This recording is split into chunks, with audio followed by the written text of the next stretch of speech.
നമ്മൾ കീമോതെറാപ്പി എന്തിനാണ് കൊടുക്കുന്നത് എന്ന് ചോദിച്ചാൽ, നമ്മൾ ഓപ്പറേഷന് മുന്നെയാണ് കൊടുക്കുന്നതെങ്കിൽ ഓപ്പറേഷന് മുന്നേ ഉണ്ടായിരുന്ന ക്യാൻസറിൻ്റെ സൈസ് കുറയാനും അത് മുഖേന വലിയ സർജറി ചെറിയ സർജറി ആവാനും ഒരു പരിധിയിലധികം കീമോതെറാപ്പിക്ക് റോളുണ്ട്. രണ്ടാമത്, നമ്മുടെ ശരീരത്തിൽ ഓപ്പറേഷന് ശേഷമാണെങ്കിൽ പോലും ഒളിഞ്ഞു കിടക്കുന്ന ക്യാൻസർ കോശങ്ങളെ നശിപ്പിക്കാൻ വേണ്ടി കീമോതെറാപ്പി നൽകുന്നു. മൂന്നാമത്, ക്യാൻസർ തിരിച്ചു വരാനുള്ള സാധ്യതകളെ പൂർണ്ണമായും ഇല്ലാതാക്കാനും കീമോതെറാപ്പിക്ക് പലപ്പോഴും കഴിയാറുണ്ട്.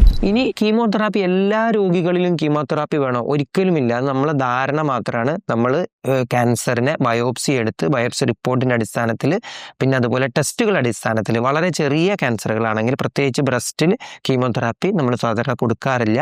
അപ്പോൾ അത് കണ്ട് അതിനുശേഷം റിപ്പോർട്ടുകൾ വന്നതിന് ശേഷമാണ് കീമോതെറാപ്പി നമ്മൾ കൊടുക്കണമോ വേണ്ടയോ എന്ന് തീരുമാനിക്കുന്നത്. ഇനി സ്തനാർബുദത്തിൽ കീമോതെറാപ്പി കൊടുക്കുന്നത് എങ്ങനെ എന്ന് ചോദിച്ചു കഴിഞ്ഞാൽ, സാധാരണഗതിയിൽ ഇഞ്ചക്ഷനായാണ് കീമോതെറാപ്പി കൊടുക്കുന്നത്. ഇഞ്ചക്ഷനായി കൊടുക്കുന്നത് മുഖേന നമ്മുടെ ശരീരം മൊത്തം ഈ കീമോതെറാപ്പി മരുന്നുകൾ പോവുകയും ശരീരത്തിൽ എവിടെയെങ്കിലും ചെറിയ ചെറിയ ക്യാൻസർ കോശങ്ങൾ ഉണ്ടെങ്കിൽ പ്ലസ് സ്തനാർബുദം ഉൾപ്പെട്ട ഭാഗം, ഈ ഭാഗത്ത് മൊത്തം കീമോതെറാപ്പി ആക്ട് ചെയ്യും. അല്ലെങ്കിൽ കീമോതെറാപ്പി കൊടുക്കുന്നത് മുഖേന കോശങ്ങൾ ചത്തുപോവുകയും നശിച്ചു പോവുകയും സ്തനത്തിലുള്ള ക്യാൻസർ ചുങ്ങി ചെറുതായി മാറാനും കീമോതെറാപ്പി സഹായിക്കാറുണ്ട്. ഇത് സാധാരണ സൈക്കിൾ എന്നുള്ള രീതിയിലാണ് കൊടുക്കുക. ഒരു കീമോതെറാപ്പി കൊടുത്ത് കുറച്ച് നാൾ നമ്മുടെ ശരീരം തിരിച്ച് റിക്കവറായി വരാനുള്ള സമയം കൂടി കൊടുക്കുന്നത് 2-3 ആഴ്ച ഇടയിലാണ് സാധാരണ കീമോതെറാപ്പി കൊടുക്കാറുള്ളത്.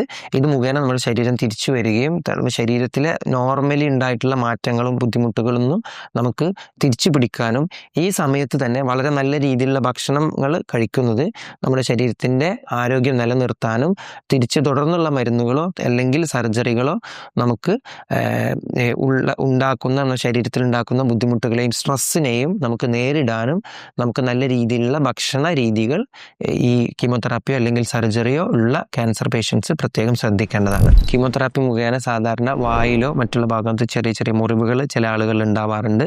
അതുപോലെ മുടി കൊഴിച്ചിൽ ഉണ്ടാവാറുണ്ട്, ക്ഷീണം തളർച്ച ഉണ്ടാവാറുണ്ട്, അല്ലെങ്കിൽ ഛർദി ഓക്കാനം എന്നിവ ഉണ്ടാകാറുണ്ട്.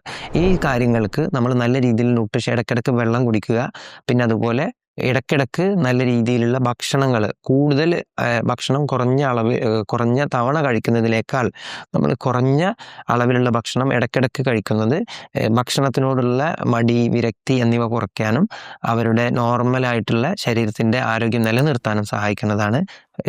സ്മോൾ ഫ്രീക്വൻറ്റ് മീൽ എന്നുള്ള രീതിയിൽ കുറഞ്ഞ രീതിയിൽ അളവ് ഇടയ്ക്കിടയ്ക്ക് കൊടുക്കുന്നതാണ് ക്യാൻസർ രോഗികൾ ഏറ്റവും ഇമ്പോർട്ടൻറ്റ്. അതിലുപരി ഓക്കാനം, ഛർദി എന്നിവയ്ക്ക് നല്ല രീതിയിലുള്ള സ്ട്രോങ് ആയിട്ടുള്ള ഛർദി നിർത്താനുള്ള മരുന്നുകളും പിന്നെ മറ്റുള്ള കൗണ്ടുകൾ, ഇൻഫെക്ഷൻ എന്നിവ വരികയാണെങ്കിൽ അത് നമ്മൾ ഇടയ്ക്കിടയ്ക്ക് ബ്ലഡ് ടെസ്റ്റുകൾ ചെയ്ത് ആണ് ഇതിനെ നമ്മൾ ഈ ക്യാൻസർ രോഗികളെ നമ്മൾ മോണിറ്റർ ചെയ്ത് ട്രീറ്റ് ചെയ്ത് കൊണ്ടുപോകാറുള്ളത്. ഇതുപോലുള്ള ഇൻഫോർമേറ്റീവ് വീഡിയോസ് ലഭിക്കാൻ ഈ ചാനൽ സബ്സ്ക്രൈബ് ചെയ്യുക.